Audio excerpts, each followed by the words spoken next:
So when you've had this astonishing life and all of that, to suddenly put yourself in the front line, which Mm. which you are, you're kind of like becoming a spokesman for the. I don't know. I'm not being insulting. I say almost like the ordinary bloke, like me. You're standing up for the ordinary bloke. That's quite a sort of transition to put yourself out front like that, isn't it? It's the biggest transition I've made in my life. And I said to my wife before I did it, she knows I've wanted to do this for a long time, Liam, because Hmm. if someone said to me, and I probably get this from my mum, bless her, I'm a carer. Hmm. I've brought up children. I'm now helping bring up grandchildren. I'm a giver. I'm a carer. I care about people. Hmm. It's not always been repaid, but my faith in humanity, I've never lost it. Maybe sometimes I should have done, but I've never lost my faith in humanity. And I always try and see the good in people Hmm. before any negatives. And I love to help people more than anything. I love this country. I love this country's people. My grandfather is a First World War veteran Brilliant. that came home disabled, aged 16, Hmm. lost an arm in the trenches Hmm. in 19, at the age of 16. Went with a load of his mates, only about three of them came back. And I've never forgot what the sacrifices that they made. Hmm. Let me tell you now, I've always said this for years. The mark of a great nation, and if the right man was in charge, we can be a great nation again. The mark of a great nation is how you look after your children, Yes. how you look after your elderly, and how you take care of the sick. Hmm. Those are the three priorities: children, elderly, poorly. Yeah. And we are failing on each one. Yeah. Absolutely. We are Can failing I ask you, massively. Paul, have you considered a political career? Have you thought you might stand as for a party? I just don't think I'm the right look, mate. I'm not the right look. I don't have the right accent. I'm not someone with a huge ego that wants to be number. I'm happier sitting at the back behind someone, and I'll have my say. But I've braved up to do. I mean, talking about watches is one thing. That's Mhm. simple. That's chicken's feed, But because I know what I'm talking about. But talking about politics is something else because I'm not an overly educated guy, Leo. I'm just a Mhm. regular person, no different from the blokes that I meet in the street. I don't want to be any different. I don't want to be treated any different. So, would I stand?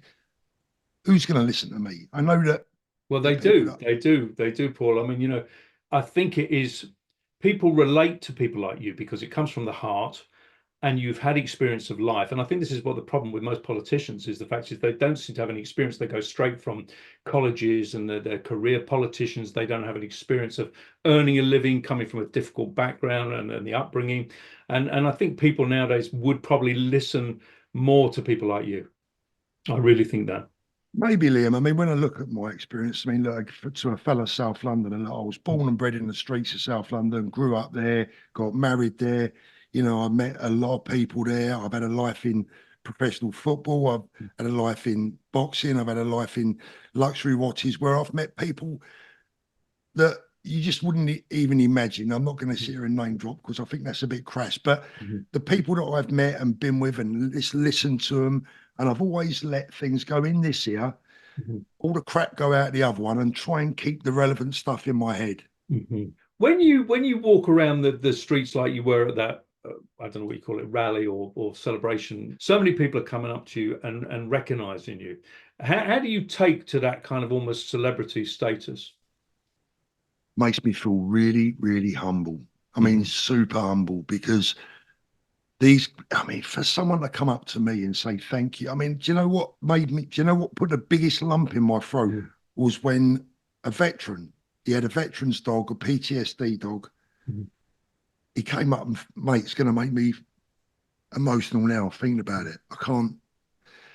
He came up to me, hugged me, and thanked me for what I'm doing. I said, "Are you fucking joking me? Mhm. Are Yeah, you kidding me? You know, I know, and it's incredible. Now you had two great lads with you on that rally. Were they there to look after you, protect you? Do you need that? Is that something that you does that go back to your PTSD, or is it something you just feel more comfortable with? I think when you're in the public eye, I mean, when I was doing the watches, I mean, mate, a lot of people recognise me in the watch world, so it's Yes. not unusual for people to come up to me and say hello. You believe it or not, I'm a little bit on the shy side. I mean, it's Yeah. like people say to me, how can you be shy? You sit and do YouTube. But when I'm doing YouTube, I'm only looking at my own ugly mug. I'm not looking at anyone else. But here's the thing, mate. You know what? Just when Tommy called me onto the stage, I thought, you know, it went through my mind. There's nearly 1 million people watching this live on Twitter. And That's my a old April, mate, was going like a good one, you know. So, but I had to do it. And the reason I had to do it was because I wanted to say thank you to everyone for yes. coming.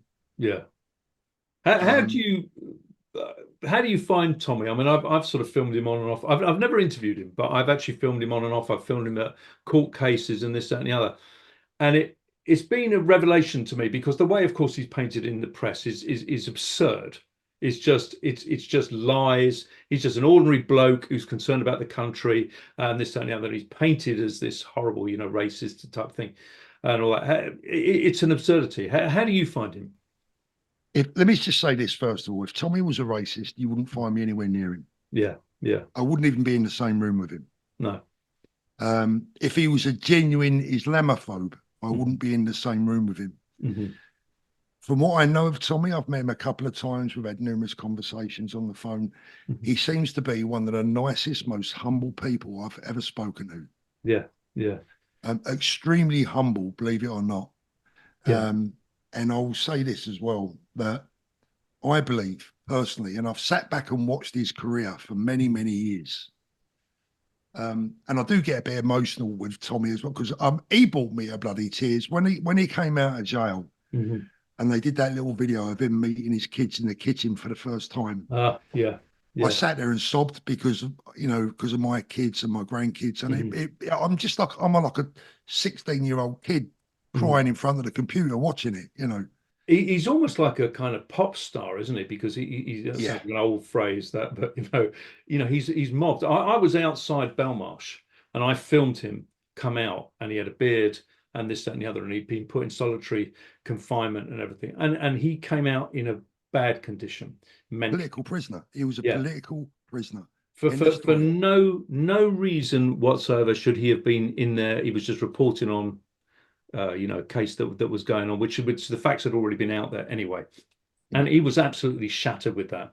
And I actually drove him up to see. He wanted to go and see someone who'd been a supporter of his, and he was in no state. He was really in a bad state, and we abandoned the trip and stuff. So I think the viewpoint people have of him is ridiculous. Do Things are you think that changing. he can move forward and take this movement forward, or is he too tainted by the press? I would say, and I've thought about this long and hard, and that's a great question, Liam. I would say that the perception of Tommy is changing hugely. Yes. It's going to be a long process because there are far too many people out there that know nothing about him whatsoever. Even friends of mine Mm-hmm. who I've been educating, the first time I mention him, they pull a face, Mm-hmm. right? And I go, no, no, no, no, no. But Yeah. it can take you days to convert one person. Yes. It can take you days to convince one person to actually find the truth. When Mm-hmm. they find the truth, they come back to you and go, bloody hell, mate, you were bang on the money with him. Mm-hmm. You know, Yeah. do I think he could? I think Tommy is a rough diamond at times. He uses language that sometimes Mm-hmm. perhaps I wouldn't use. Mm-hmm. Um, but I think that's what people love. But the biggest thing is he's a leader. Liam, Yeah. men follow leaders. If we was back in the trenches in World War I, Yeah. You Tommy's want the him there. first over the top. Yeah. Yeah. And you're going behind him, mate. You're following him. You ain't Mm-hmm. standing in the trenches going, I'm not following that geezer. Mm-hmm. This is the guy that leads you out of the trench. Absolutely. Has there been a personal cost to you by taking this stance? Have you lost friends, or has it been difficult for you? Two things that I'd say I've lost. Well, I'm not sure that I've lost one of them. I have a very, very dear friend who's been a friend of mine now for 25 years, who is from well, let's just say he would be from the Palestinian Mhm. side of the politics. Yes. I haven't spoken to him since I came out. I'm going to get around to doing it because I love the guy. Yes. He's a good guy, a good man with a great heart. Um, and yes, financially, I've suffered massively, but that's part of the job. Do you have any regrets about it? None whatsoever. In fact, I've never felt so free in all my life.